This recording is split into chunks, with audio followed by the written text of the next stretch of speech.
Danny watches a lot of television and movies. John does not. Listen in as she tells him about what she's watching, and he tries to make sense of it all. Welcome to Watching My Stories with Danny and John. Hello, everyone. Hi, everybody. We're here. Back and better than ever. Yes, back together again. Yes, after a week off. Yes. I'm Danny. I'm John. And this is Watching My Stories. Woohoo! Thanks for listening again, hopefully. Yes. Yes. So, yes, John's back this week. We did have special guests on last week, Courtney and Brian, where Brian talked me into, or was trying to talk me into watching Legion and Westworld. And I do want to report that I am watching Legion. I am on episode 6, I believe, maybe 7. Wow. But it is, as Brian described, visually pretty stunning. And I see where he was comparing, he was theorizing that the guy who does Legion sat and watched Twin Peaks: The Return and kind of stole a lot of techniques off of David Lynch. And I can see that. I see a lot of those moments where it brings me back. So anyway, I just want to let everyone know I am watching it. So once I am caught up, meaning I've gotten through the second season, I will be talking about it to everyone else. So you started that a week ago? After last week? Yeah. Is it an hour show? Yeah. I don't know how you do it. I should be farther along, but I'm watching so much other stuff. Well, that's exactly what I was going to say. Oh. You watch so much other television, you fit 6 or 7 hours of something else in. Well, that's impressive. That's the point of this show. I know. It's just amazing, your abilities. That's all I'm saying. My ability. Yes, it's an ability. You have the ability to watch more television than anybody I know. I do. Oh, man. So, anyway, so what we're going to talk about this week is I Feel Pretty, the movie with Amy Schumer. Then we're going to talk a bit about Downton Abbey, which I did just re-binge the entire series. And then we're going to talk about the Emmy Nominations. What? Wow. I guess no one can see my dance. No, but that was that's pretty cute. It's a little Emmy dance. Mm-hmm. Okay, so I Feel Pretty. I saw it in the theater the day it came out, of course, because I wanted to support Amy Schumer. But now John has watched it at home, so we can both talk about this. I thought I'd do something a little different this time. I actually kind of copied down a synopsis that I found online just to maybe give people a better idea, or if they don't know the movie, or I don't know, to be a little bit more professional, I guess. I just wanted to give the synopsis of the film before we start to talk about it. And is this synopsis from the producer? Is this from the film? This is from IMDb, which people can just go ahead and write in. So people are listening to our podcast and we're reading somebody else's synopsis. You know, it's like Inception. Like you do. Okay. Okay, so this one said, or describes I Feel Pretty as a woman struggling with insecurity wakes from a fall believing she is the most beautiful and capable woman on the planet. Her new confidence empowers her to live fearlessly. But what happens when she realizes her appearance never changed? ? I mean, that's it. That's on a very, very top level what the movie's about. Sure. So, I also want to get into this a little bit. When this movie came out, there was a lot of stuff out there, noise. And it was mainly because the male critics didn't get the movie. And Amy Schumer started talking about how this is why we need female critics out there, and because we do view things through a different lens. Hence, this podcast actually came to be because of this movie and Amy Schumer talking about it.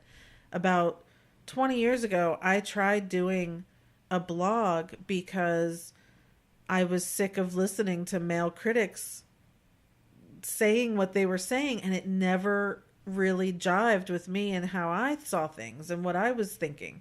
So I tried doing a blog for, maybe a few months, and it turns out as much as I'm not a good speaker, I'm also not a good writer. But you sure can dance. Yes. I can jig. I'm an accountant, so the numbers work for me, but not writing.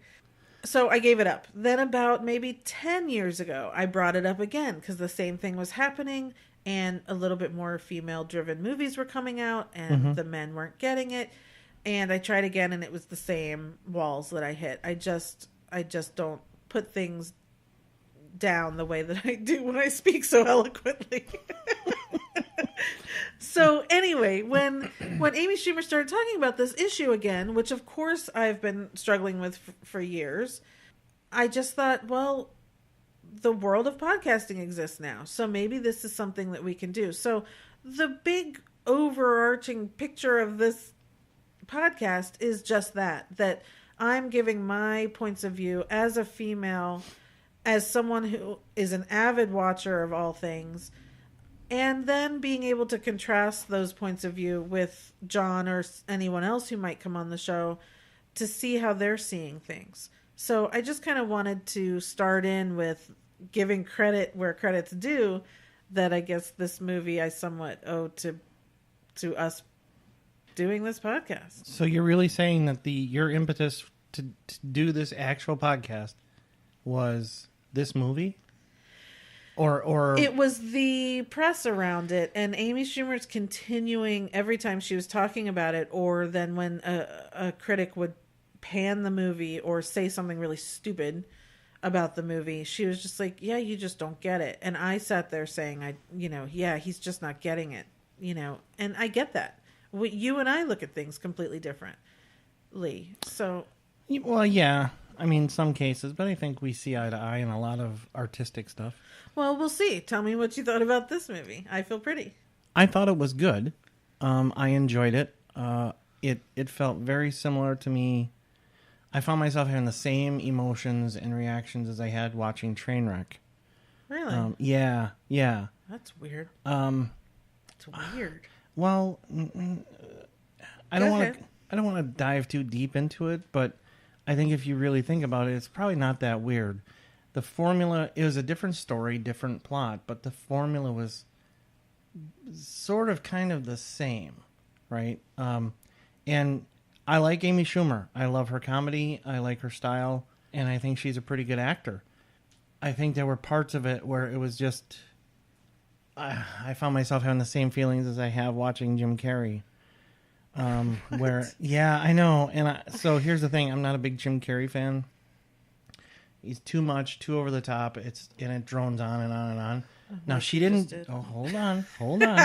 Calm down, Mustard.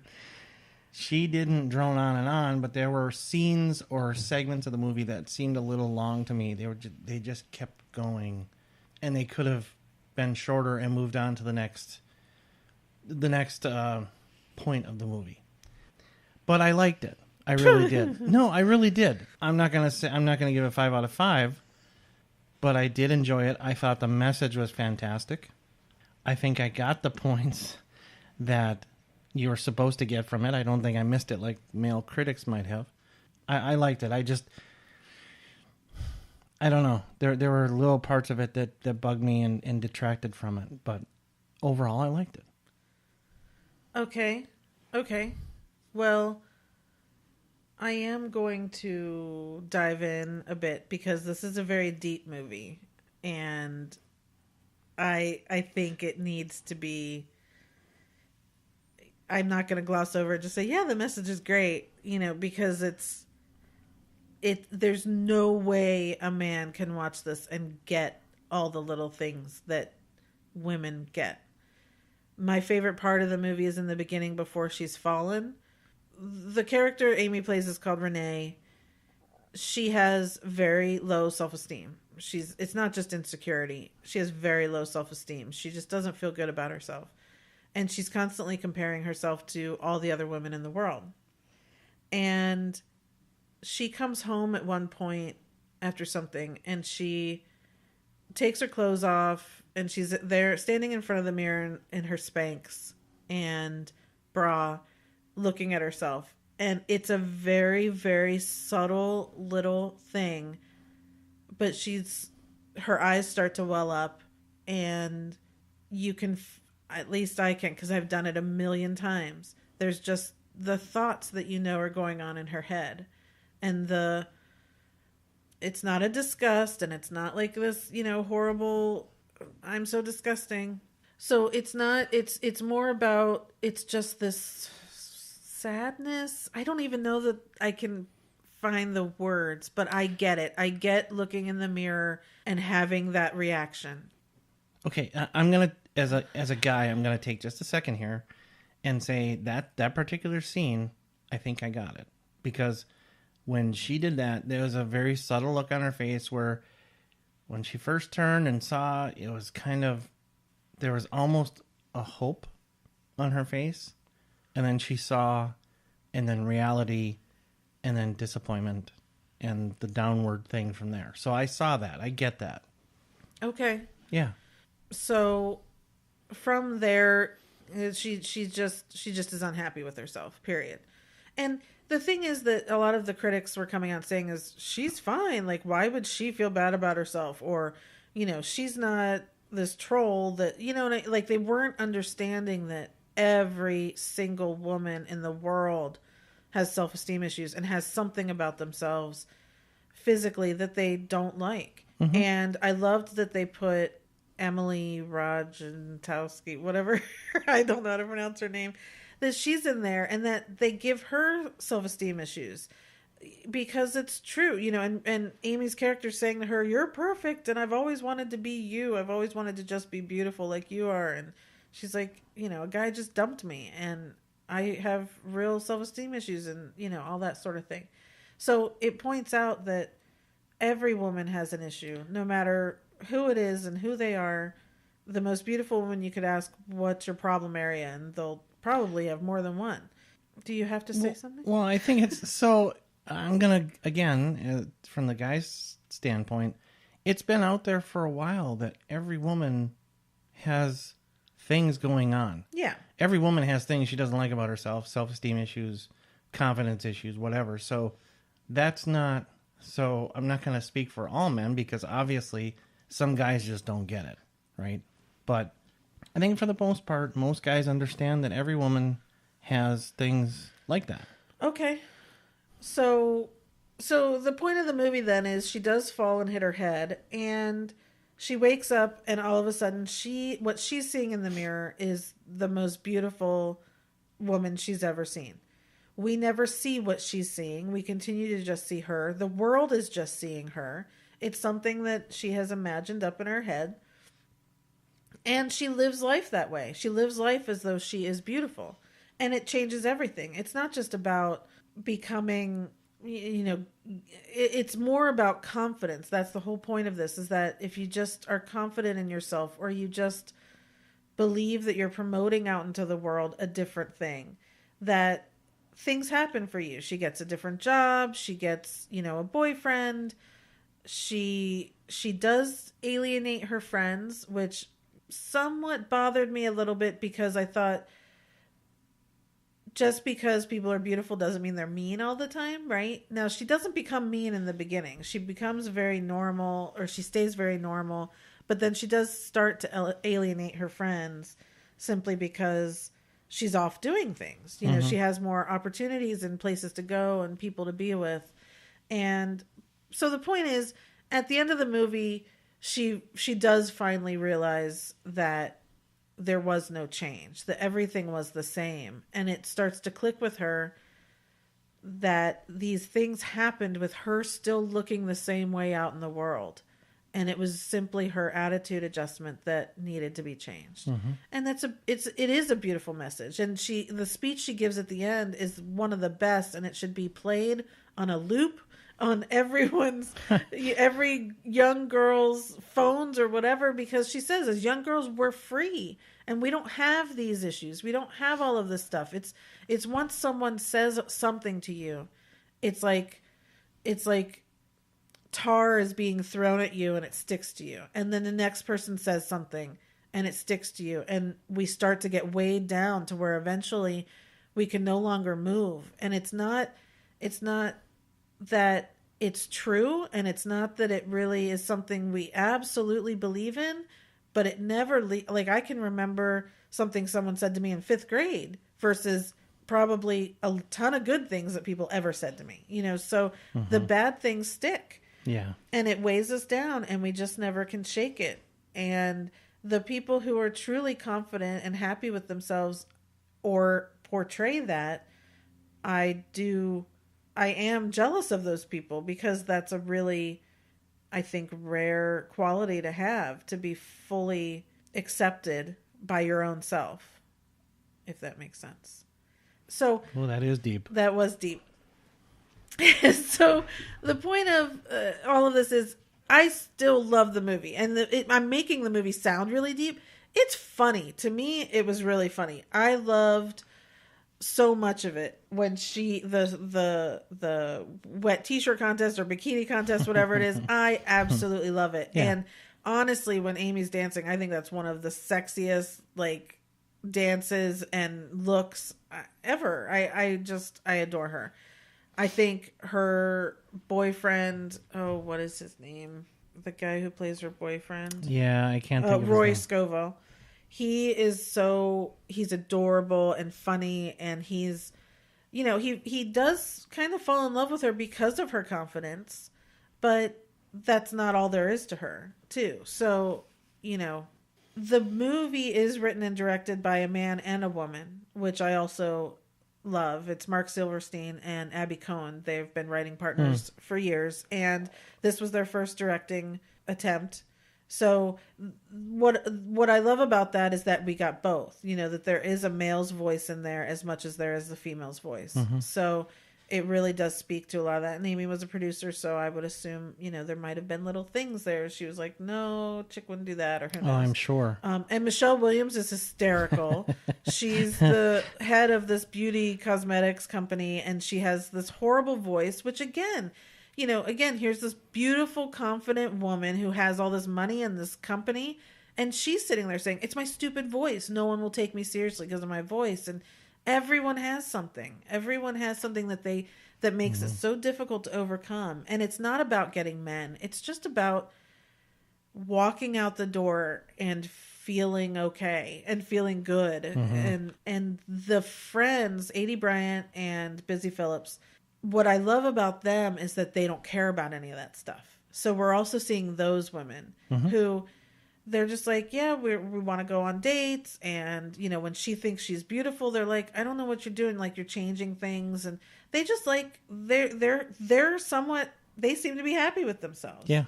And so they just are missing their friend, really. Right. I mean, so you kind of see all different ways of looking at things through different people's eyes. Mm-hmm. And I appreciate that. So I liked it.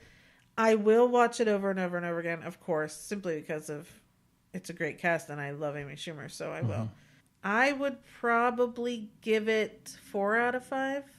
Okay. What did you rate yours? I didn't say. I would probably lean towards like a 3.5 out of 5.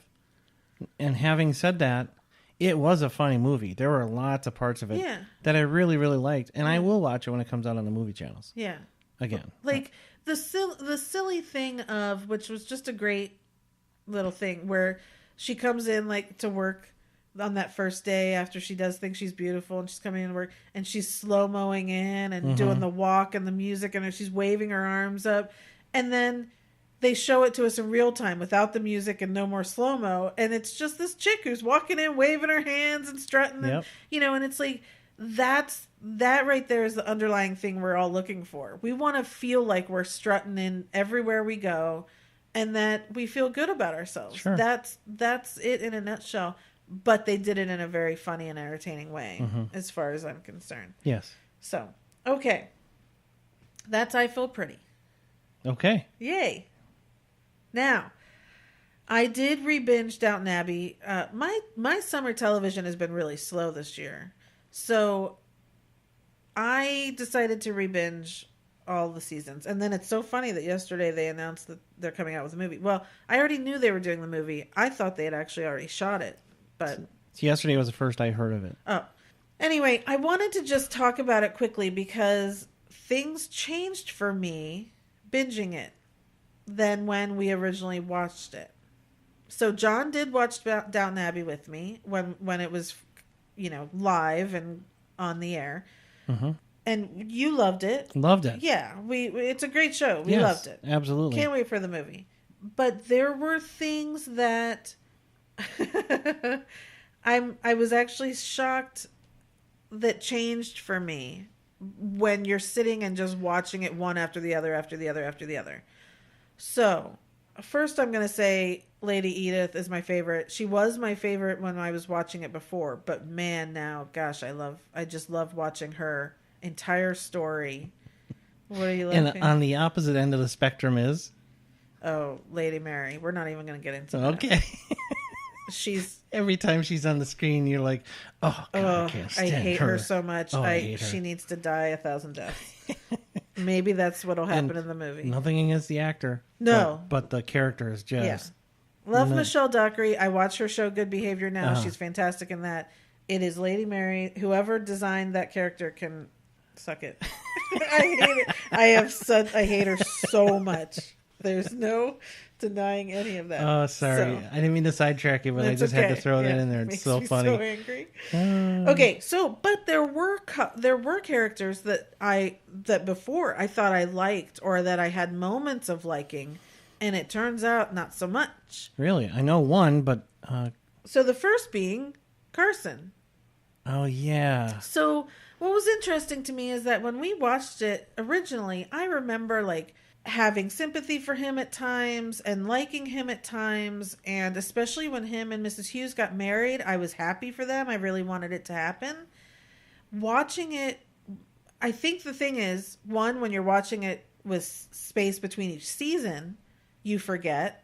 And when you watch it with space between every week and every episode, you do forget. But when you watch it in a row and he's being horrible every hour, it's hard to find, like I could not find any sympathy for him from when his friend is dying, his friend Charlie is dying, and Mrs. Crawley takes him in, and Carson won't even come and see him. When he does marry Mrs. Hughes and he's mean to her about her cooking and her housekeeping and all that sort of stuff, he has no sympathy. He never really comes around for Tom Branson. Every time the house wants to do something, when Mrs.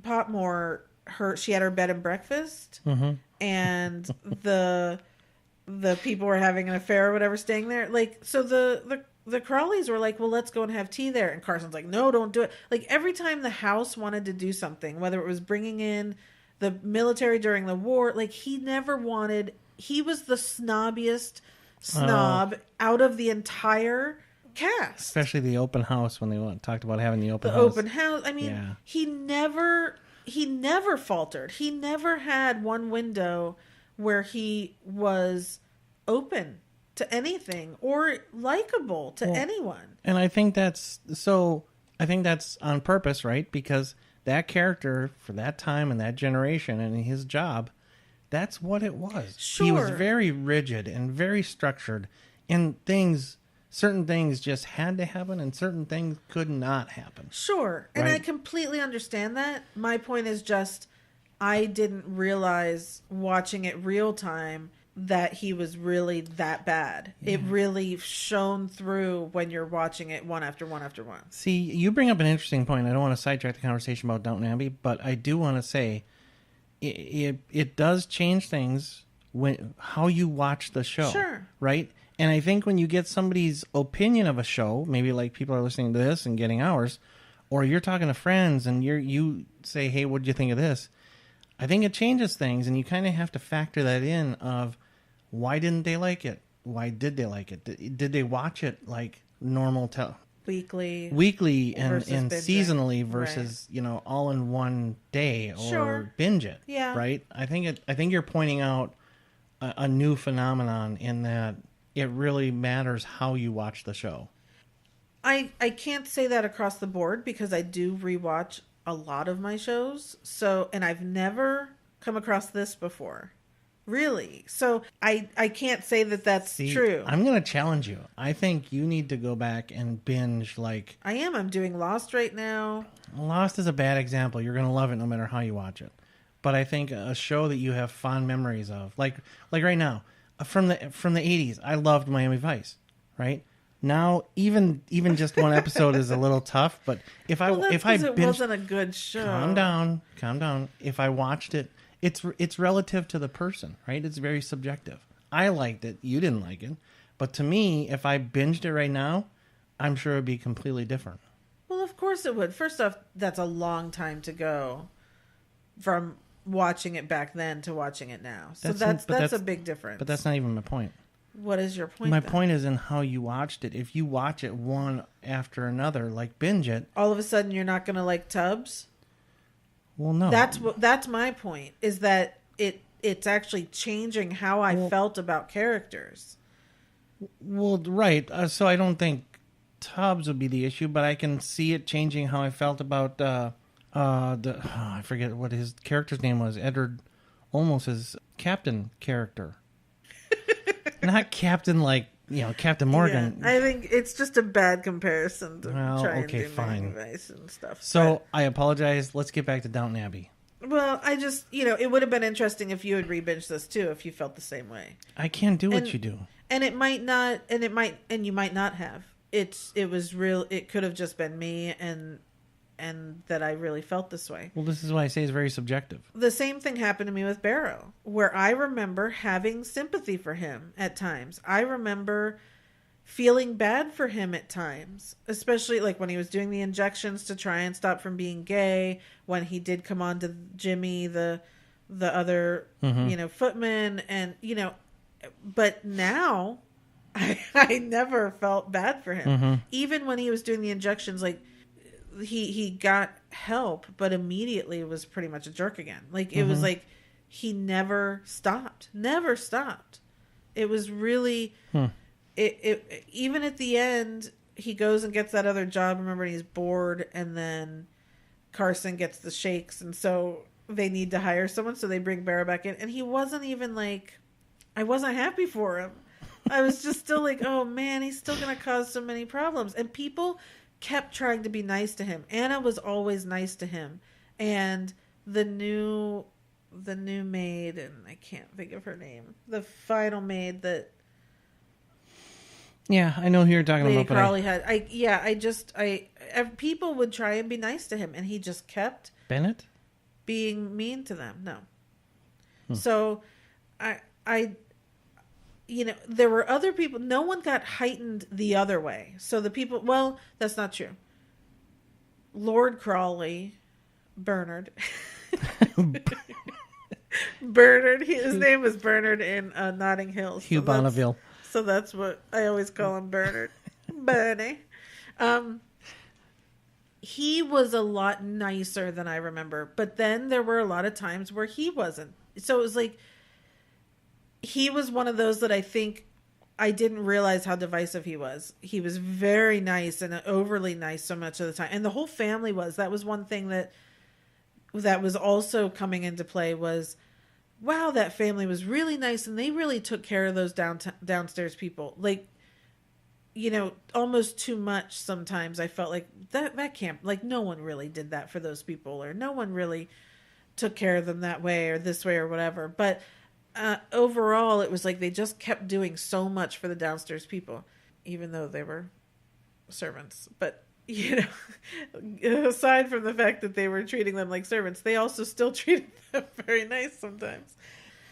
Yeah, everything with, John and Anna Bates was still the same. Really loved them. I could not watch her getting raped again. So when I knew that was coming up, I actually just let it play, and I walked to another room in the house and did something and came back like 20 minutes later, and I knew that it affected me so much watching it the first time that I knew I couldn't watch that again.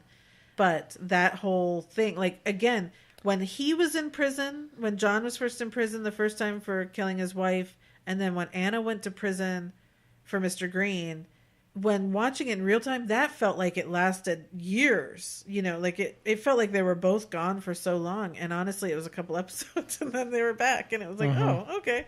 So that was different. But anyway, the point is, I still loved the show. But now I really do have a distaste for these characters, for basically Carson, Barrow, and of course Mary. And hopefully she'll die in the first scene of the movie.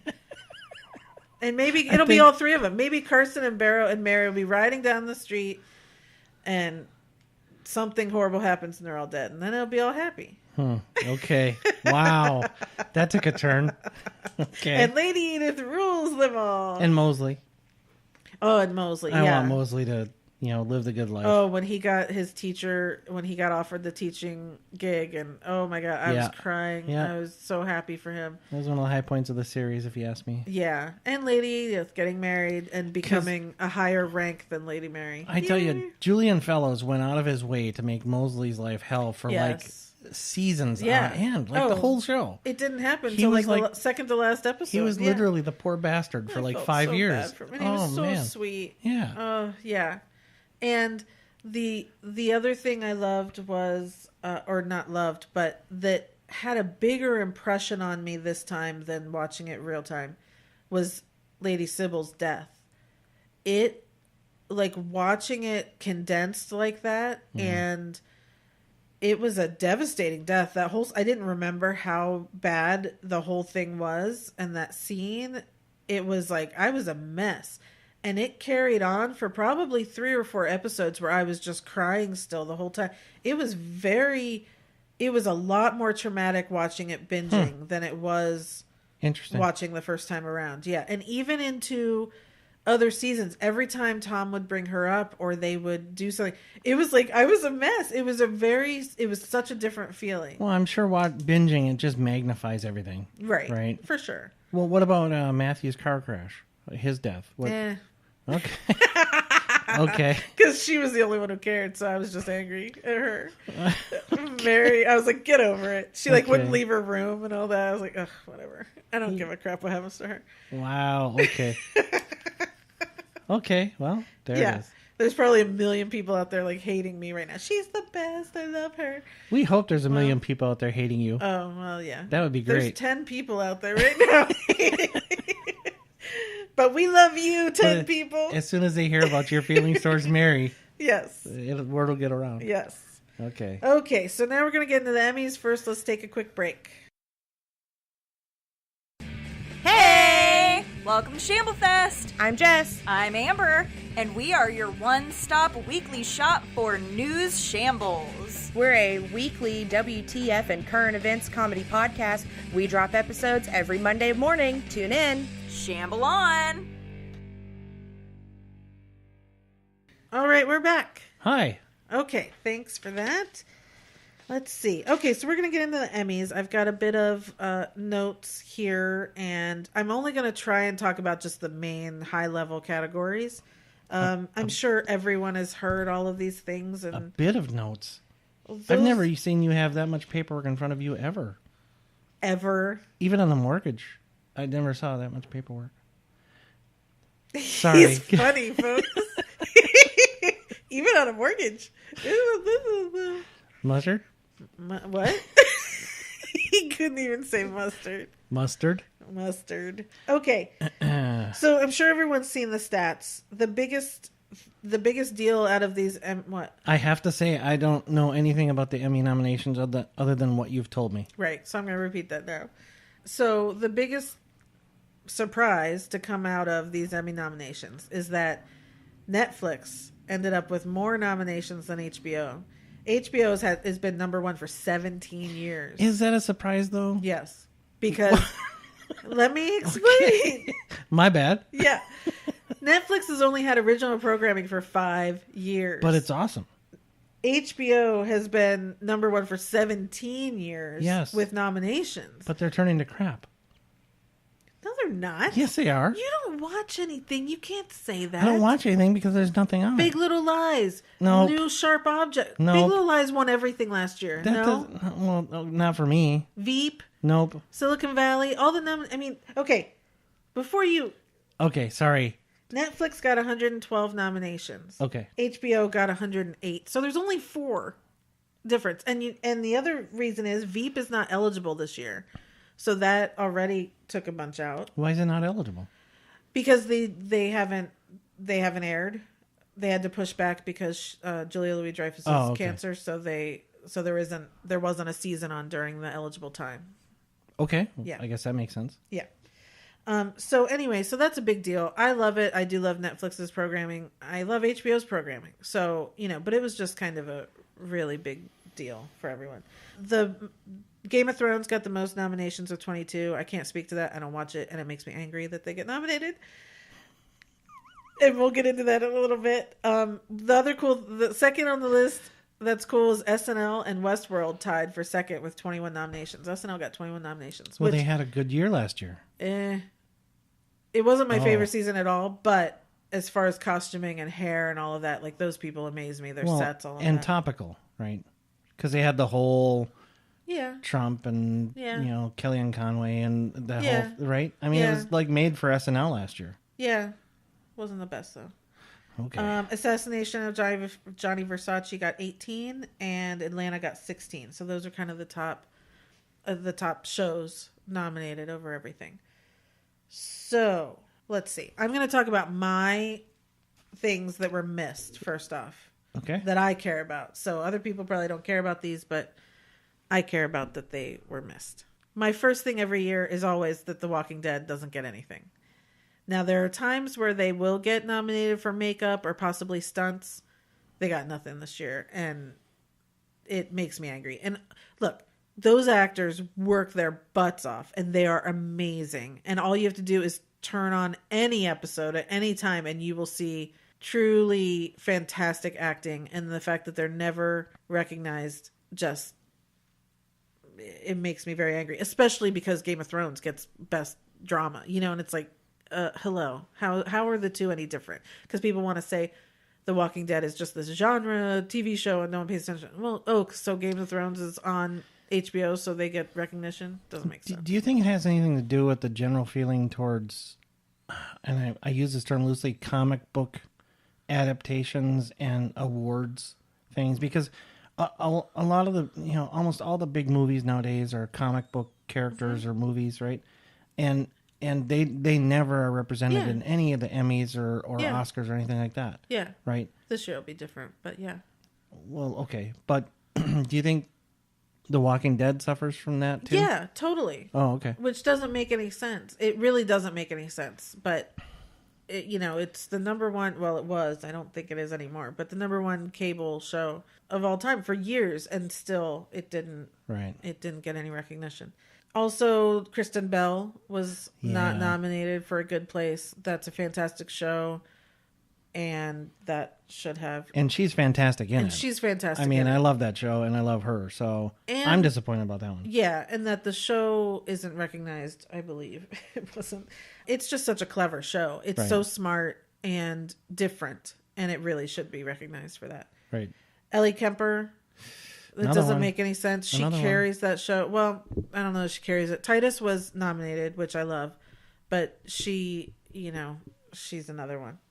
Twin Peaks The Return, I think, ended up with 9 nominations, which is great because they're mostly... David Lynch did get nominated for director, but the rest are basically like sound editing, which totally makes sense. Like it better win everything it's been nominated for because... Technically, it was amazing.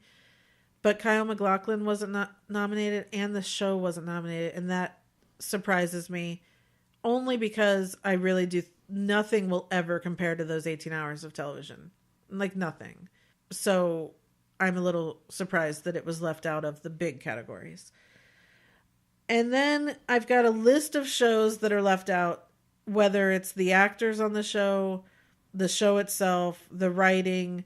the directing, some of them choreography, that I'm the first one to be like, oh, I don't get upset about this because the television's so good right now that there is no way you can fit all of them in. They only have 5 or 6 slots.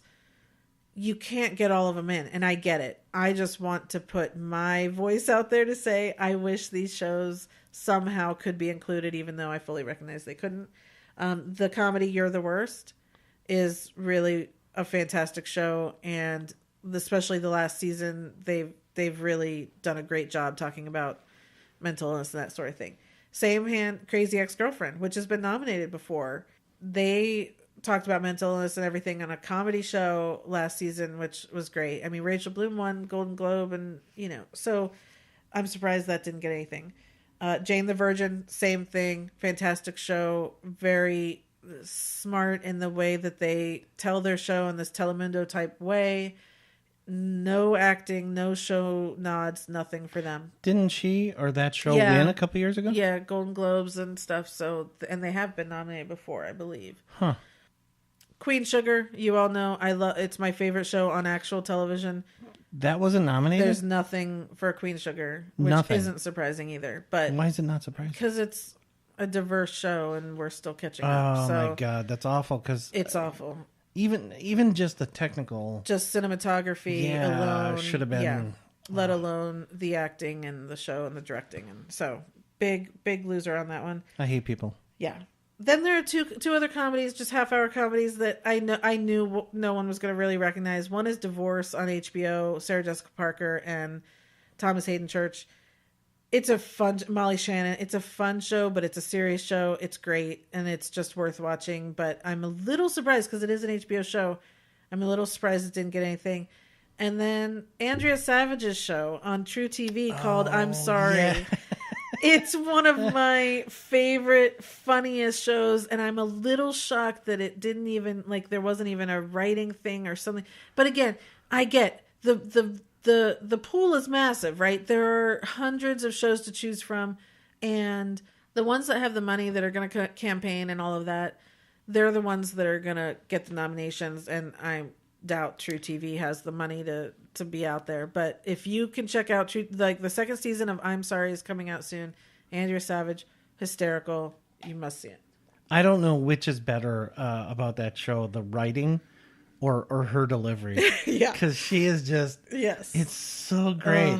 It's so great. You know, and Tom Everett Scott plays her husband. Yes, he's the perfect dry guy to her biting wit. Oh, and Jason Mantzoukas. Oh my God! Well, yeah, love him. I'll forever love him, if not just for the one line in the house. Yeah. Okay, so those are kind of my not snubs, just overlooked, and I wanted to point them out because they're fantastic for shows. For shows, people. Kristen Bell and Ellie Kemper and all that. Oh, you've got yours. Well, I've got mine, and man, I'm so mad about this. He's so mad.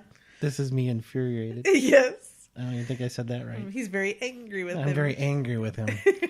I'm very disappointed to find out that Mark Maron was not nominated for comedy, because his role in Glow, I think, makes the show. Whatever. No. You see how kind of there's 17 women and you think the one man makes the show. No. Makes the show the comedy. He's the comedy in the show. The rest of it is the drama and the good acting. Not that he's not a good actor or acting well in it. It's just the substance of the show really comes from, I think, the women, and he's almost a comic relief, but in a very major way. I don't deny that. I think he should have. I am a little surprised he wasn't included, but I also don't know if he put himself in the supporting or the lead. I don't know where he submitted himself. So just out of curiosity, who are the nominees in the lead? I'm getting to that. Okay. Yeah, we're going to get on that right now. All right, fine. The first one is the lead actor in a comedy. Well, here we go. So there's Donald Glover at Atlanta. He won last year. Okay. Bill Hader and Barry. Okay. Which I watched 3 episodes of, and I still have the others sitting on there. I haven't watched either of those. It was really cute. Him and Henry Winkler, and I know of it. Yeah, it was good. I'm a little surprised it got all these nominations on his first year, but again, it's HBO. So Anthony Anderson for Blackish. What? Yeah, I can't detract from that. Larry David on Curb Your Enthusiasm. I'm a little surprised by this. The last season to me was.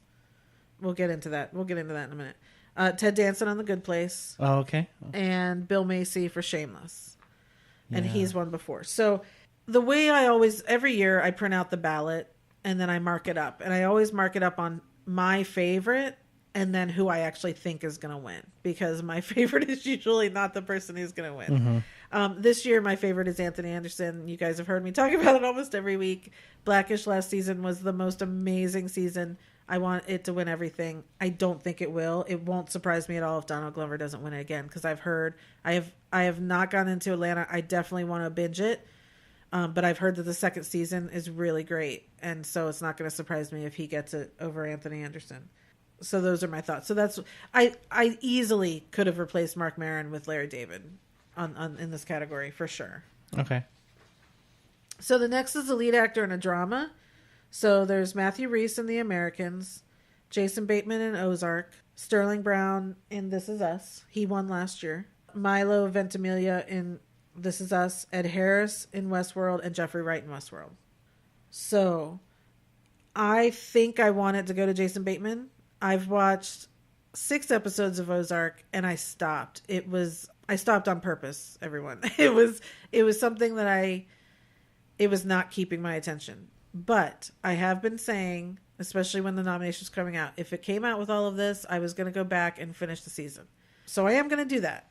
He's great in it. And it's kind of his show. You know, he got some directing nominations for this as well. And he's good in it. And last season, when I think of Sterling or Milo, Sterling's first season was fantastic, so he deserved it last year. I'm just not sure if it is so much on this year. So we'll see. I honestly have no idea who might win this one. So that's drama. This is drama. So Jason Bateman in a drama.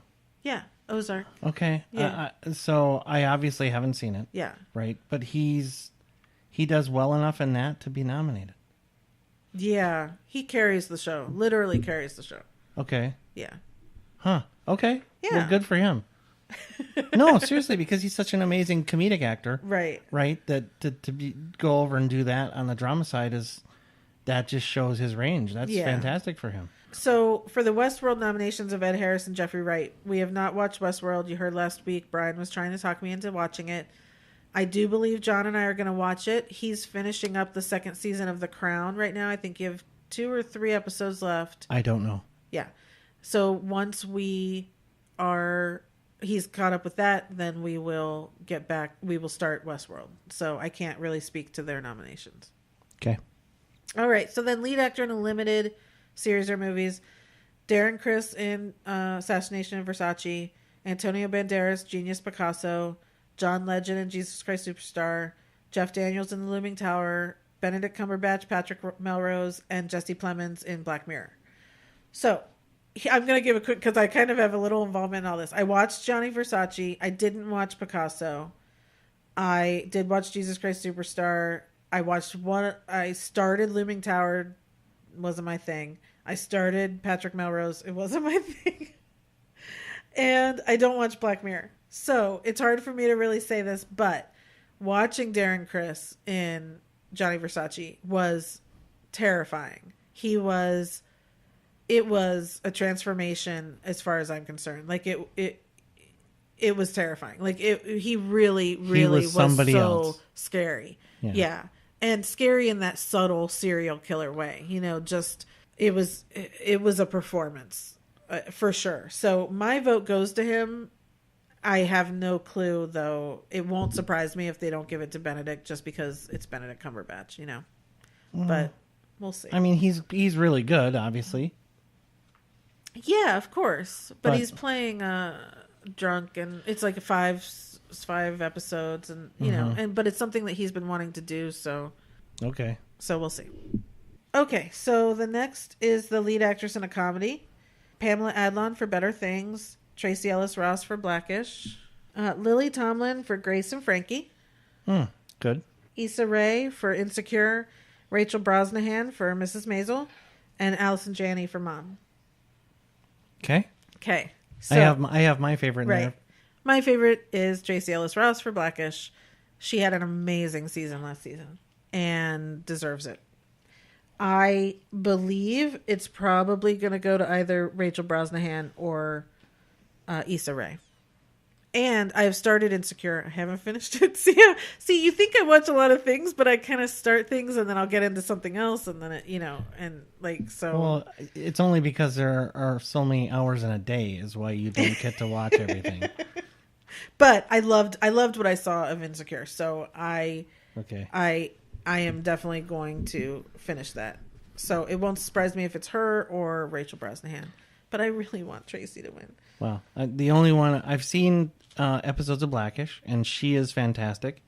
The only one show in there that I've seen a lot of is Mrs. Maisel. Right. And she's, I just love her in that. She's amazing in it. Yeah. Really, for the whole hour, she's in almost every scene. Well, yeah, she's the show. Yeah.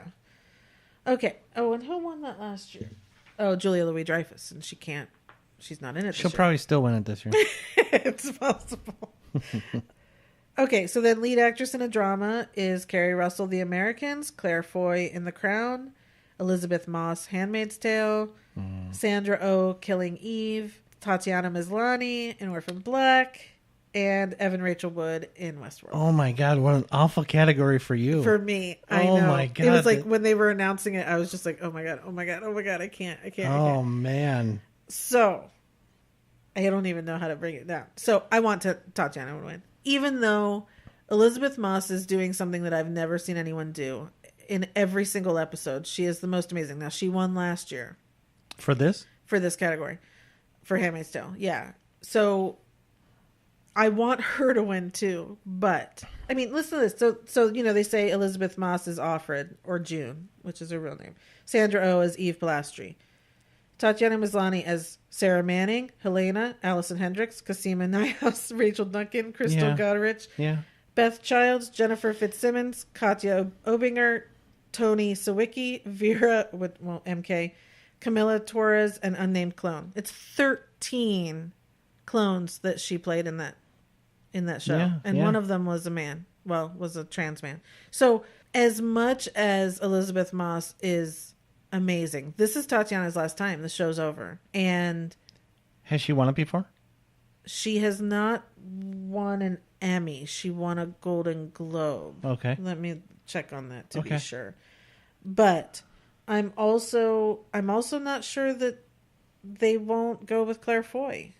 I can't imagine that. I can't imagine that Elizabeth Moss isn't going to win again. And I'm thrilled that at least Tatiana got the nomination. Mm-hmm. But I'm honestly not sure. Let's see. She won the Emmy 2 years ago. Okay. So Tatiana did. So it was Tatiana 2 years ago and then Elizabeth last year, and now we have the rubber match. Head to head. Yep. Yep, best out of 3. Right. So now watch it beat Claire Foy. And I don't know. I don't know. I mean, really, when you think about it, yes, Tatiana does an amazing job over a broad range of characters, and Elizabeth Moss, I can speak firsthand, makes you feel things on a weekly basis. You come out after watching that, and you're full of rage and sadness and disappointment, and on levels that you don't often hit. And Claire Foy is just amazing. So I think no matter who wins, it's deserved. It's definitely deserved, and it's an honor just being nominated. So if Tatiana doesn't win, she's already won one. She'll be fine with it. It's all good. It's one of those things when you're kind of in the clone club. Shout out to the clone club. Is that what that is? Yeah, the fans of Orphan Black, we call ourselves Clone Club. It's always felt like it's a very small show, and it's always felt like it's this little thing that you've discovered on your own. So when someone gets the recognition and you're up against this giant behemoth that is Handmaid's Tale, it's always like I'm thrilled I was thrilled when her name came up, so I'm thrilled she's nominated. If Elizabeth gets it, it's the most deserved out of anything, so I'm cool with that. Okay. Yeah. And next week, everyone, is an entire Handmaid's Tale episode. Ooh, I'm out. So the second season just finished this week. I am going to re-binge the whole second season before next week, and we'll be talking about it all. That show is so taxing on me. I can only imagine how it is for you, and I don't even watch it. It's the best. Okay, so then lead actress in a limited series or movie is Sarah Paulson for Horror Story, Michelle Dockery for Godless, which I tried that show. It's not my thing. Edie Falco for Law & Order True Crime, The Menendez Murders, Regina King for 7 Seconds, Jessica Biel for The Sinner, and Laura Dern for The Tale. So I watched American Horror Story Cult. Sarah Paulson is amazing in everything. I've been watching. She's amazing. Her. She's just amazing. I've been watching her since there was a show on. Have I talked about this already? I don't know. There was a show on in the 90s called Jesus. Jack and Jill. Oh, you did. You did talk about that on the podcast already. I think so. Oh, okay. So I've been watching her since then, and I've loved her. It was Amanda Peet and Jamie Presley and Sarah Paulson. Anyway, so she was great in that. She was great in that. I mean, there's no denying it. She's always great. Michelle Dockery, she's very good. I don't watch Godless. It's a Western, so it's just not my thing. Edie Falco was great. As usual, she's always great, but I'm a little surprised about the nomination. I didn't watch 7 Seconds with Regina King, but Regina King is always amazing. Mm-hmm. Laura Dern in The Tale, I watched it. It was a movie. She plays it was a great movie. Everyone should watch it for sure. Laura Dern is amazing. She won last year for Big Little Lies, not in the supporting actor category. But for me, The Sinner and Jessica Biel. The Sinner was a show on last summer. It was a fantastic series. They're doing another series that comes out in a few weeks or next month. Jessica Biel was amazing in it. I mean, amazing in it. So my vote definitely goes for her. I don't know how they're going to go, really. But again, it was a fantastic series. And if you haven't watched it, I just saw it's on Netflix. Go back and watch The Sinner. It's definitely worth it. Okay, so then I'm going to skip through supporting category real quick. Supporting actor in a comedy series, Brian Tyree Henry in Atlanta, Henry Winkler in Barry, Louis Anderson in Baskets, Tony Shalhoub for Mrs. Maisel, Alec Baldwin for SNL, Kenan Thompson for SNL, and Titus Burgess for Kimmy Schmidt. Alec Baldwin won last year. I didn't think that was deserved. I hope he doesn't win again this year. I'd really love Titus to win. That would be my vote. Yeah, so we'll see. Supporting actor in a drama, Matt Smith in The Crown, Nikolaj Coster-Waldau, I guess, the guy from The Other Woman, for Game of Thrones. Peter Dinklage for Game of Thrones, Joseph Fiennes for Handmaid's Tale, Mandy Patinkin, Homeland, and David Harbour for Stranger Things. So my vote is for Joseph Fiennes for Handmaid's Tale. Okay. Simply because everything related to that show is the best. Okay. But it won't surprise me with anyone, really. It'll probably be a Game of Thrones person. Last year was John Lithgow for The Crown. Was it? Yep. Why did I think David Harbour won? Nope. Oh, that's too bad. Yeah. Well, then I want him to win this year. Okay. He had a much bigger role this year, so good. Supporting actor in a limited, Ricky Martin for Versace, Edgar Ramirez for Versace, Finn Wittrock for Versace, Jeff Daniels in Godless, Brandon Victor Dixon for Jesus Christ Superstar, and Michael Stolberg for The Looming Tower. My vote goes for Edgar Ramirez because he played Gianni Versace and he was amazing. Okay. Oh, and John Leguizamo for Waco, which I stopped watching Waco. I stopped watching a lot of things when I keep talking about it like this. Supporting actress in a comedy, I think it's Zazie. It could be Zazie Beetz for Atlanta, Betty Gilpin for Glow, Alex Borstein for Mrs. Maisel, Laurie Metcalf for Roseanne, Adie Bryant for SNL, Leslie Jones for SNL, Kate McKinnon for SNL, and Megan Mullally for Will and Grace. Yeah. I vote Leslie Jones. I will always vote Leslie Jones. She's my spirit animal. I just love her so much. It's tough to vote against her. I would go, because she's the other one that makes the show, Mrs. Maisel. I would go with Alex Borstein. Because she's such a perfect, she's perfect for that character. Totally. And she's fantastic in it. Yeah. I love Leslie Jones. Well, I do too. So I won't be disappointed. Yeah, and Kate McKinnon won last year. Actually, that whole list of people. Yeah, fantastic. I won't be disappointed no matter who wins. Right. Yeah, Megan Mullally would be my second deserving. choice. Yeah. Okay, supporting actress in a drama, Vanessa Kirby, The Crown. That's Princess Margaret. Lena Headey for Game of Thrones, Alexis Bledel for Handmaid's Tale, Ann Dowd for Handmaid's Tale, Yvonne Strahovski for Handmaid's Tale. How can you get that wrong? Because I think of your name. Yeah. Millie Bobby Brown for Stranger Things, and Tandy Newton for Westworld. So my vote goes to Yvonne Strahovski. Bless you. or Alexis Bledel. Ann Dowd won last year, and this season she didn't have as much to do. So Yvonne, she's so horrible and that she deserves it. But that's my vote. I have no opinion. Okay, supporting actress in a limited. I feel bad if I wrote everyone else, but I didn't even choose one for this one because it's like. Well, now you should feel bad with that reaction. Adina Porter for American Horror Story Cult. Penelope Cruz for Versace. Judith Light for Versace. Letitia Wright for Black Mirror. Merritt Weaver for Godless. And Sarah Bareilles for Jesus Christ Superstar. The only thing I watched was the Versace stuff, and I don't really have an opinion on any of them, so I'll be fine with whatever on that one. Guest actor in a comedy, I don't really need. But I do want to say that there's a guest actor in a drama series. I want Ron Cephas Jones to win for This Is Us, just because he was amazing on the show, and since he got to come back as a guest last season, I want him to win. Guest actress in a comedy, I'm voting for Tiffany Haddish on SNL, because I love Tiffany Haddish, and anything she does is fantastic. And she deserved much more for Girls Trip, and since she didn't get it, I want her to get this. Even though Wanda Sykes on Blackish is also good. Oh, and Maya Rudolph on The Good Place is good. But Tiffany Haddish. Let's see. Samira Wiley on Handmaid's Tale. I want her to get Guest Actress in a Drama. Okay, so then the big ones. Outstanding Comedy Series. Mm-hmm. Atlanta, Barry, Blackish, Curb Your Enthusiasm, Glow, Mrs. Maisel, Silicon Valley, Kimmy Schmidt. Wow, that's a category right there. It is. Now, my personal vote is for Blackish. Everyone knows that at this point. And honestly, I have no idea. Last year, Veep won. So since Veep isn't in there, it's kind of an open bucket. It won't surprise me if Atlanta doesn't win. I was just going to say, you want to place a friendly wager? Because I bet it's going to be Atlanta. Yeah.